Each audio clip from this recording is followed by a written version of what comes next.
Depois de um divórcio, Angélica se mudou para Moscou na intenção de recomeçar e focar em sua carreira profissional. Isso aconteceu no início do ano de 2025 e ela tinha 33 anos. Pouco tempo depois, Angélica conheceu um magnata da construção civil chamado Dmitry Kuzmin. A relação dos dois no começo era muito tranquila, mas alguns meses depois, tudo começou a desmoronar. Angélica viu um lado de Dmitry que a assustou e, por conta disso, ela decidiu dar um fim na relação. Dmitry não aceitou e foi atrás da ex-namorada, deixando ela irreconhecível. Angélica sobreviveu ao brutal ataque que sofreu e Dmitry pagou um preço bem alto pelo que fez. Fala pessoal, tudo bem com vocês? Sejam bem-vindos a mais um vídeo aqui no canal. E no vídeo de hoje eu vou falar a respeito do caso Angélica Tartanova, um caso que ele é bastante conhecido lá na Rússia.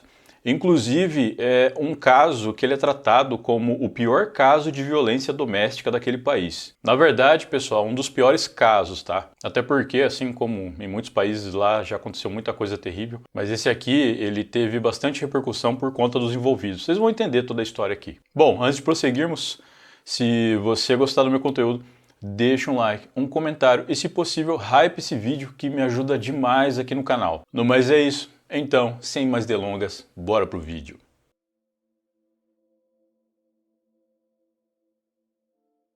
Angélica Vasilievna Tartanova nasceu em 30 de outubro de 1992, em uma pequena vila chamada Motovskoye, localizada na região de Krasnodar, na Rússia.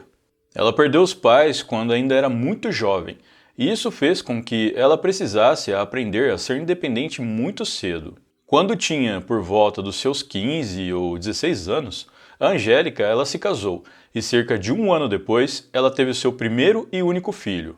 Já nessa época, a Angélica fazia pequenos trabalhos como modelo e também atuava como blogueira, gerenciando as suas redes sociais onde mostrava um pouco da sua rotina. O relacionamento de Angélica com seu marido, cujo nome não foi divulgado nas fontes, durou cerca de 18 anos.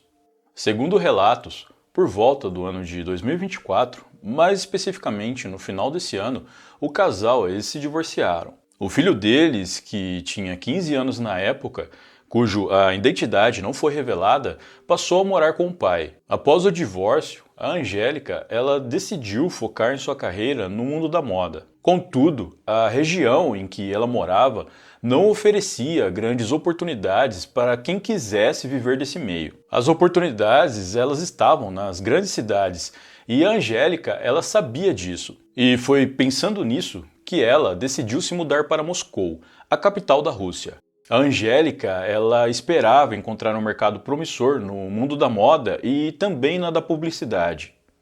Naquela metrópole, Angélica ela queria reconstruir a sua identidade, focar em sua carreira e, quem sabe, encontrar uma nova chance para o amor. Foi nesse cenário de reconstrução que os caminhos de Angélica Tartanova e Dmitry Kuzmin se cruzaram. Dmitry, que tinha 40 anos na época, não era um homem comum. Ele era um empresário de grande sucesso, um milionário respeitado nos círculos financeiros que havia construído uma imensa fortuna no ramo da infraestrutura, mais especificamente na construção de estradas e rodovias por todo o território russo. Em um país onde o controle sobre grandes obras públicas e privadas gera bilhões de rublos, Dmitry era visto como um homem de posses, influência e poder. Ele tinha acesso aos melhores lugares, aos círculos sociais mais exclusivos e ostentava uma vida que misturava prestígio econômico e autoridade. Quando ele conheceu a Angélica, o impacto foi imediato. A beleza da modelo e o charme do magnata criaram a ilusão de um romance perfeito, digno das revistas e celebridades. Segundo relatos, Angélica estava sentada em uma mesa com algumas amigas em uma festa da alta sociedade. Foi quando Dmitry se aproximou delas e disse que elas eram muito lindas para estarem bebendo champanhe barato. Dmitry então pediu o champanhe mais caro do lugar e disse para Angélica e as amigas dela que elas poderiam pedir o que elas quisessem no local, pois ele pagaria por tudo.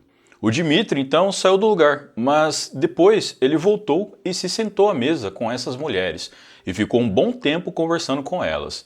Nesse mesmo dia, o Dmitry e a Angélica ficaram e ela passou a noite no apartamento dele. A partir daí, os dois deram início a um relacionamento e a modelo foi morar com o Dmitry. A Angélica, ela estava muito feliz com tudo aquilo. Inclusive, ela chegou a postar um story com a seguinte legenda: "Finalmente uma vida de verdade. Ele me mima como uma princesa." No início, como costuma acontecer em todos os relacionamentos, tudo parecia caminhar bem. Havia jantares caros, viagens, presentes e o conforto que a riqueza de Dmitry podia proporcionar. Mas o tempo foi passando e as máscaras começaram a cair. O namoro, ele durou cerca de 6 meses e a cada semana que passava revelava traços sombrios na personalidade do empresário. Aquilo que Angélica inicialmente confundia com cuidado e proteção, logo se revelou como um comportamento extremamente controlador, autoritário e possessivo. Dmitry monitorava todos os passos da namorada, exigia saber com quem ela falava, controlava a sua rotina e demonstrava um ciúme doentio. Ele era incapaz de aceitar qualquer decisão independente da namorada. A tensão entre os dois foi crescendo de forma gradual, alimentada por discussões frequentes causadas pelo comportamento abusivo do magnata. O ponto de ruptura desse convívio sufocante aconteceu em meados de novembro de 2025. 2 dias antes do crime, Angélica e Dmitry tiveram uma briga feia. Essa briga fez com que a Angélica abrisse os seus olhos e percebesse que aquele relacionamento estava fadado ao fracasso, pois Dmitry jamais mudaria. Desse modo, exausta de ser controlada e temendo que as agressões verbais escalassem para algo pior, a modelo tomou uma decisão firme. Ela arrumou suas coisas, saiu da casa do namorado e decidiu se afastar dele de forma definitiva. Ela buscou refúgio no isolamento do seu próprio apartamento em Moscou, acreditando que ali, entre suas próprias paredes, estaria segura e longe da fúria e do controle do empresário. Ela estava enganada. No dia 23 de novembro de 2025, Angélica Tartanova estava em seu apartamento. O que deveria ser um local de paz e proteção transformou-se no cenário de um pesadelo indescritível. De acordo com os relatórios policiais e as investigações que se seguiram, a modelo foi surpreendida dentro do seu imóvel. Dmitry não aceitou o fim do relacionamento, não aceitou a perda do controle e não aceitou o fato de ter sido deixado para trás. Ele invadiu o apartamento com o único propósito de descarregar sua raiva e seu ódio. O que aconteceu naquelas horas seguintes foi um ataque de violência doméstica de proporções monstruosas. O homem desferiu uma sequência interminável de golpes, socos e pancadas violentas contra a cabeça e o rosto de Angélica. O nível de força utilizado foi tão grande que a imprensa local e as autoridades disseram que Dmitry havia, literalmente, amassado o crânio da ex-namorada. Após cometer a barbárie, o Dmitry carregou a Angélica, que estava gravemente ferida, para fora do prédio e a jogou em um pátio vizinho, perto de algumas lixeiras. Esse pátio fica a cerca de 200 metros do prédio em que Angélica estava. E depois do Dmitry jogar ela lá, ele voltou para o apartamento para pegar o celular dela. Depois disso, ele foi embora, deixando a modelo naquele estado para trás. A Angélica foi encontrada por algumas pessoas que passavam pelo pátio por volta das 10h30 da noite. A partir daquele momento, um silêncio assustador cobriu o caso. Angélica Tartanova simplesmente desapareceu do mapa. Seus perfis nas redes sociais ficaram mudos, suas mensagens não eram respondidas e suas ligações caíam na caixa postal. Para sua família, que morava longe e dependia do contato constante com a jovem, esse sumiço repentino deixou a todos desesperados. Os dias foram se passando e o silêncio se transformou em uma grande angústia. Ninguém sabia onde ela estava, com quem estava ou o que havia acontecido. A angústia dos familiares aumentava a cada hora e alguns já temiam pelo pior. Angélica Tartanova passou 2 semanas inteiras desaparecida. 2 semanas em que a sua família viveu um completo limbo de informações, sem saber se a jovem modelo estava viva ou morta. A verdade por trás desse sumiço era porque durante todo esse tempo, Angélica estava internada em um hospital de Moscou, lutando silenciosamente por sua própria vida na cama de uma unidade de terapia intensiva. Quando ela foi socorrida e levada ao hospital logo após o ataque, ela não carregava consigo nenhum documento de identificação. Além disso, o seu estado físico era muito grave. O seu rosto estava tão desfigurado e os seus ferimentos na cabeça eram tão severos que os médicos e as autoridades de saúde não tinham a menor ideia de quem era aquela mulher que deu entrada em estado crítico. Ela era apenas mais uma paciente anônima, sem nome, sem passado, presa entre a vida e a morte. Depois de um tempo, Angélica voltou a responder aos familiares e amigos que havia enviado diversas mensagens para ela por estarem preocupados. Mas, obviamente, não era Angélica que estava respondendo essas mensagens. Afinal, isso seria impossível, já que ela estava internada em estado grave. Quem estava por trás dessas mensagens era Dmitry, que depois de ter atacado a ex-namorada, pegou o celular dela e alguns dias depois começou a responder às mensagens que amigos e familiares da vítima tinham enviado. O Dmitry, ele não atendia nenhuma ligação, mas respondia cada mensagem se passando por Angélica, dizendo que estava bem, mas que estava muito ocupada devido ao trabalho. Enquanto isso, o sofrimento de Angélica no hospital era duplo. Além das dores físicas provocadas pelas fraturas e pelas lesões internas, o impacto dos golpes contra o seu cérebro causou um trauma neurológico profundo conhecido como amnésia retrógrada massiva. O ataque destruiu algumas de suas memórias. Ela acordava em um quarto estranho, cercada por aparelhos, sentindo dores terríveis, mas não conseguia se lembrar de quem era, de onde vinha, o que fazia da vida ou qual era o seu próprio nome. O seu cérebro, em uma tentativa desesperada de se proteger do trauma brutal que havia sofrido, bloqueou qualquer lembrança do ataque e da sua própria identidade. Foram necessários vários dias de cuidados intensivos, monitoramento constante e pequenas reações neurológicas para que a modelo, em um grande esforço e com uma voz fraca que mal passava de um sussurro, conseguisse finalmente falar as letras que formavam seu nome. A partir do momento em que aquela paciente anônima conseguiu sussurrar o nome Angélica Tartanova, os médicos ligaram os pontos e puderam finalmente notificar as autoridades e a família da modelo, que há 14 dias não tinham nenhuma notícia dela. Quando os familiares da Angélica entraram naquele quarto de hospital, eles mal conseguiram reconhecer a jovem cheia de vida que eles conheciam. A gravidade das lesões sofridas por Angélica eram assustadoras. O traumatismo craniano severo havia provocado uma deformidade visível em sua cabeça. Os danos cerebrais eram extensos e profundos. Para salvar a vida da modelo e reduzir a pressão mortal dentro de sua caixa craniana, os cirurgiões precisaram realizar procedimentos de emergência extremamente complexos.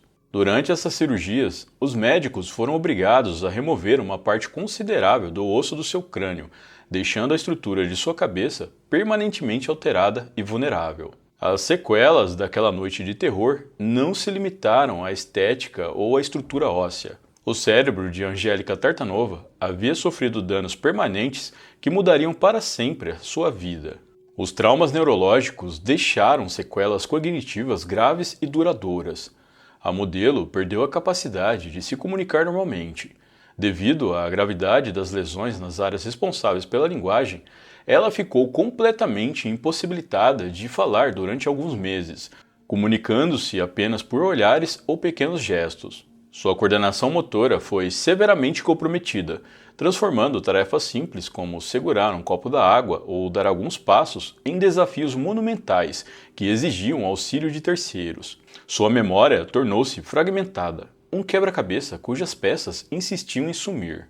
A mulher que havia se mudado para Moscou em busca de um recomeço, agora dependia inteiramente de cuidados médicos contínuos, sessões diárias de fisioterapia e uma rede de apoio familiar constante para reaprender as funções mais básicas da existência humana. Enquanto Angélica Tartanova iniciava sua dolorosa e lenta caminhada rumo à sua reabilitação que duraria anos, o caso começou a tramitar nos bastidores do sistema de justiça russo. E foi nesse momento que a indignação pública e o absurdo jurídico começaram a ganhar contornos inacreditáveis.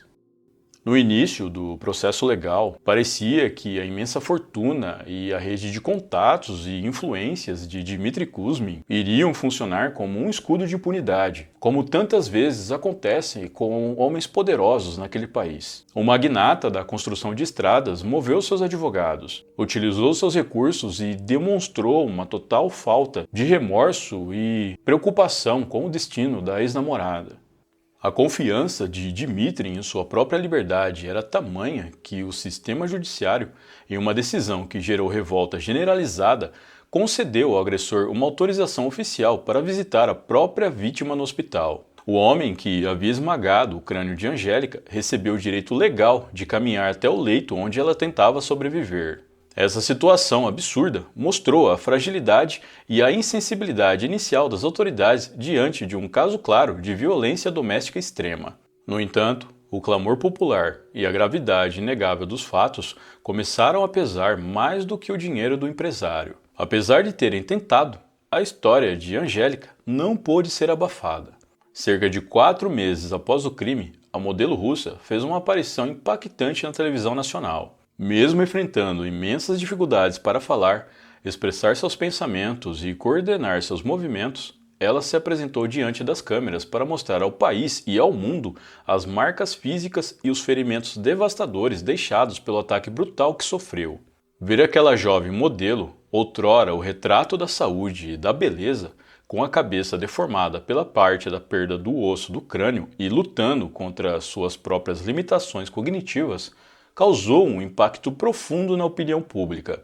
O caso acabou ganhando repercussão internacional e a pressão sobre o poder judiciário russo tornou-se insustentável. Diante das evidências médicas incontestáveis e do choque social, a promotoria mudou radicalmente a estratégia processual. A acusação contra Dmitry Kuzmin foi endurecida e alterada para tentativa de homicídio. Um crime grave que o sistema de justiça não poderia mais tratar com condescendência ou penas alternativas leves. O julgamento de Dmitry Kuzmin foi marcado para maio de 2026. Um magnata que antes exibia arrogância e acreditava que passaria impune pelo crime, entrou no Tribunal de Moscou ciente que aquela situação havia saído do seu controle. Ele não era mais um empresário intocável acima do bem e do mal. Ele agora era um réu acusado de tentar tirar a vida de uma mulher de forma brutal. O ambiente no tribunal era tenso. Juízes, promotores, advogados de defesa e jornalistas acompanhavam cada movimento do processo. A defesa de Dmitry tentou usar todos os recursos disponíveis para adiar o desfecho ou abrandar a acusação, alegando que o cliente sofria com um trauma psicológico do processo criminal movido contra ele e também com a pressão da mídia. Mas o tribunal manteve-se firme. As provas eram esmagadoras. Os laudos médicos sobre o crânio deformado de Angélica, os depoimentos de testemunhas sobre o comportamento controlador do empresário e o histórico daquela trágica noite de 23 de novembro não deixavam margem para dúvidas. Dmitry Kuzmin era culpado. Quando o juiz responsável pelo caso tomou a palavra para ler a sentença definitiva, ele anunciou a condenação de Dmitry pelo crime de tentativa de homicídio e estipulou uma pena de até 8 anos de reclusão em regime fechado. Mas o ponto central que mudou o rumo desta história não foi apenas o tempo de prisão. Na Rússia atual, devido ao contexto do conflito militar que a Rússia trava desde fevereiro de 2022, existe uma legislação específica e muito rígida aplicada a cidadãos condenados pela justiça. O sistema legal oferece a esses indivíduos uma escolha pesada, uma encruzilhada de vida ou morte. Ao ouvir sua condenação, o magnata da construção civil foi confrontado diretamente com essa realidade jurídica. Ele tinha 2 opções claras diante de si. Ele poderia aceitar o veredito e passar os próximos 8 anos de sua vida trancado em uma colônia penal russa, perdendo seus negócios, seus status e sua liberdade, ou poderia se valer da lei vigente e assinar um contrato para ser enviado imediatamente para a linha de frente, indo lutar no campo de batalha na guerra contra a Ucrânia. Para um homem que estava acostumado ao luxo, aos privilégios e ao controle absoluto sobre tudo e todos ao seu redor, o peso daquela escolha foi devastador. De um lado, o confinamento degradante de uma prisão. Do outro, o terror das trincheiras de uma guerra real. O impacto psicológico e emocional dessa realidade esmagou a resistência física de Dmitri em questão de segundos. No exato momento em que o juiz terminou de pronunciar os termos da sentença e as opções do seu destino, o corpo do milionário reagiu de forma violenta ao estresse extremo. Dmitri passou mal em frente a todos os presentes na sala de audiências. Ele sofreu uma parada cardíaca provocada pelo choque e pelo trauma psicológico da condenação. Um infarto fulminante atingiu o coração do empresário de 41 anos ali mesmo, dentro do próprio tribunal. Antes que ele pudesse dizer uma única palavra, antes que pudesse escolher entre a cela ou a guerra, e antes que os paramédicos pudessem realizar qualquer manobra eficaz de socorro, Dmitri Kuzmin caiu morto no chão do Palácio da Justiça. A morte súbita do agressor dentro do tribunal encerrou de maneira impressionante e inesperada a trajetória jurídica de um caso que parecia caminhar para a impunidade. A notícia de que um magnata russo havia morrido de infarto ao ouvir que teria de escolher entre a prisão e a guerra, rapidamente cruzou as fronteiras e se espalhou pelos principais portais de notícias do mundo. Para Angélica, a morte de Dmitri não significou o fim do seu sofrimento, nem apagou as marcas profundas deixadas em seu corpo e em sua mente. A justiça dos homens pode ter encontrado um fim dramático no coração paralisado de Dmitri, mas a realidade diária da modelo russa continua sendo uma batalha diária pela sobrevivência e pela dignidade. Hoje, aos 34 anos, Angélica enfrenta um cotidiano longo, doloroso e incerto. O processo de reabilitação neurológico e motora é extremamente lento. De acordo com informações divulgadas por portais de notícias especializados e relatórios médicos locais, a situação atual da modelo ainda exige uma atenção médica constante e especializada. Sua fala, sua memória e sua coordenação motora continuam severamente comprometidas pelo ataque que esmagou seu crânio há meses. Ela ainda precisa passar por novas e complexas intervenções cirúrgicas para tentar reconstruir a estrutura de sua cabeça e minimizar os danos estéticos e funcionais causados pela violência de Dmitri. Angélica sobreviveu à tentativa de homicídio, mas a pessoa que ela era antes daquela noite de 23 de novembro foi irremediavelmente alterada. Cada palavra que ela consegue pronunciar hoje, cada passo que ela dá com dificuldade em suas sessões de fisioterapia e cada lembrança que ela consegue resgatar do esquecimento representam uma vitória monumental contra o destino cruel que o seu ex-namorado tentou lhe impor. Bom, pessoal, então é isso. E esse foi o vídeo de hoje. E não se esqueça, pessoal, deixa um like, um comentário e, se possível, hype esse vídeo que me ajuda demais aqui no meu trabalho. Muito obrigado por me assistir até o final. Eu vou ficando por aqui. Um grande abraço e até a próxima.